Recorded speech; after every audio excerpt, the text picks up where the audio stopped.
mo bakit relaxing? Full of... Yes. Ito. Hindi ka sabit dito. Siyempre, Lahat ng nanonood, hindi naman magpupursue yun kung hindi will ni Lord. Eh. good morning! Today is December 22. Ilang araw na lang. Mag-Christmas at New Year! Kagising lang namin and nag-build kami ng tent dito sa labas. Malamig naman kaya okay lang. Tapos, we decided na why not talk about what are we thankful for this year. Isa-isa kami mag-share kung ano yung thankful for kami this 2025. Mag-start ka? Ganda po. Siyempre ako na nag-entry, di ba? Podcast mo to eh. Share mo lang naman. No? Sabit lang ako dito. Hindi ka sabit dito. Siyempre, hindi naman makakompleto yung 2025 kung wala ka naman. Kaya parte ka talaga.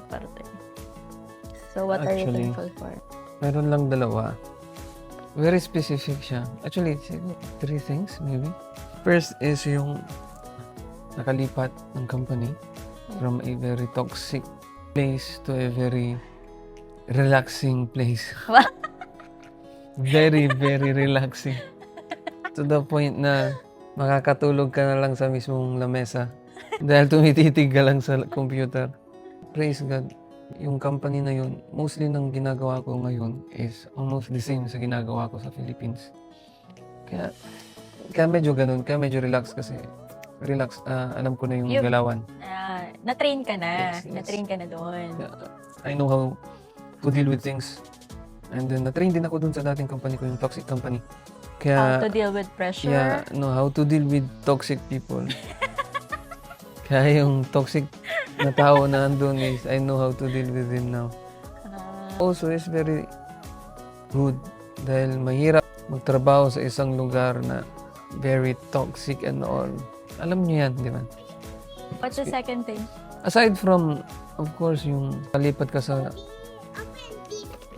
much better na work environment, is really nag-increase ang salary. Which is, I'm very thankful of. Yes? This good to the stomach. No? That's biscuit. It has sugar kasi. Second thing, you're done with the first? Yeah, second thing is of course nakalipat tayo, nakabukod na tayo. Yeah. Which is very good thing, of course. It's a great thing to be in, lalo pag a family. Yeah. So, I encourage all of you, humiwalay na kayo sa magulang ninyo. Yan talaga yung utos ng Lord, di Yes, ba? yes. To live and to cleave. Yeah, to make your own family. It's not, dahil sineseparate mo yung sarili mo. It's not a sign of rebellion. Hindi yun Yeah. rebellion. It's a sign of obedience. Yeah. Obedience kay Lord. You are now relying to God's provision. Instead of your parents' provision, now seeking for God's guidance instead of your parents' guidance. Pero syempre, hindi naman sa babaliwalain natin ng mga i-offer ng parents natin. Pero sabi pa rin ni Lord, dapat mas mahal mo siya kaysa sa parents mo. So yun, and then last of course is yung health namin. Praise God, walang na hospital. Yeah.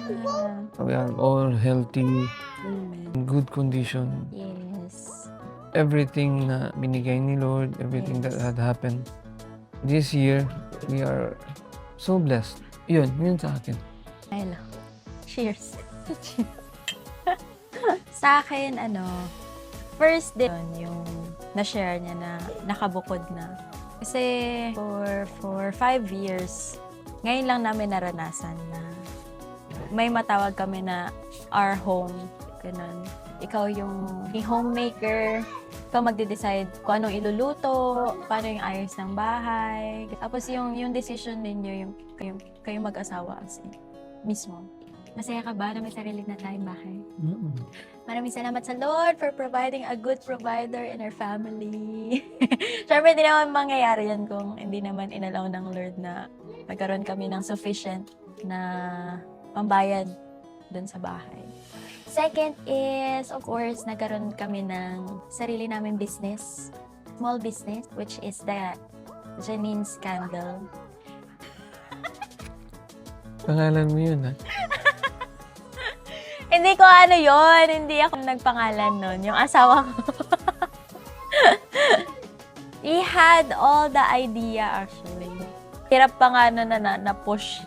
Pero praise God at nagtuloy-tuloy. Kami ding natutunan dito sa business na to, but we thank God. Third is, we were able to join a cell group here. Ang tagal na namin sa church, pero wala pa kaming na-joinan na cell group family. And this year kami naka-join. And iba pa rin na lumalakad ka sa Lord na meron kang family ba na gini-joinan? That mga kasama mo to strengthen your faith, to remind you of the Lord, to get to know the Lord, lahat. Lahat ng yun. Ano ba? We are thankful. Praise God dahil for this whole year, naramdaman talaga namin yung provision. As in, hindi kami masyado naramdaman yung nagkulang. Kunyari mararamdaman na namin, biglang may magpo-provide. Biglang may darating na tao na gagamitin ng Lord to provide for us. Napakagaling ng Lord talaga. Kaya tama yung sinabi niya sa Psalms. Gray and old, di ko nakitang nagbeg ang mga anak ng Lord for bread. It means all throughout your life na nabubuhay ka, ipoprovide talaga ng Lord lahat.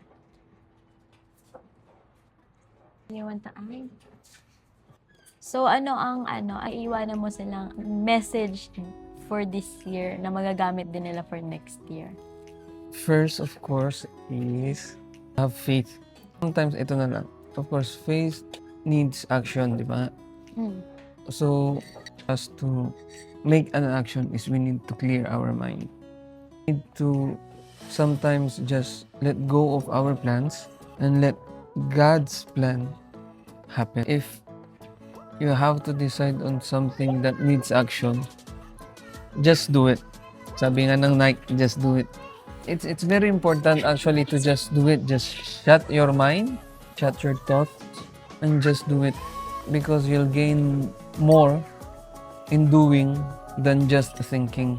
You may think of things on how to do things, pero iba talaga pagka andun ka na sa mismong field. Kapag andun ka na sa action, maganda pa rin na prepared ka. Pero of course, dapat you should be prepared with God. So yung faith mo, when you need to do things, just do it and put faith. Yan. I think if you have that tool for 2026, you'll reach great heights. And also you'll achieve a lot of your goals. If you put, of course, yun na, sabi ko, faith and just do it. Stop thinking. Just do it. Diba? Parang para sa akin yun. Parang yun lagi nire-remind niya sa akin. Stop thinking, just do it. Hindi ka naman mapupunta sa isang situation. Or for example, sa isang situation, hindi naman magpupursue yun kung hindi will ni Lord. Kung nag-push na ibigay lahat ng kailangan mo to do it, stop thinking, just do it na. Yun na yun. Grabe yung araw. Thank you, Lord, sa araw. So, we hope you learned. Sa lahat ng nanonood, sa mga may partners, do the same. Try nyo lang. Video yourself with your partner, with your wife, with your husband. Yeah. And then, ask each other, what are you thankful for this year? And send the videos, comment it, and share your experience with us. Thank you. Merry Thank Christmas. you so much and Merry Christmas. Happy New Year. Happy New Year. And see you on our next video. Shalom!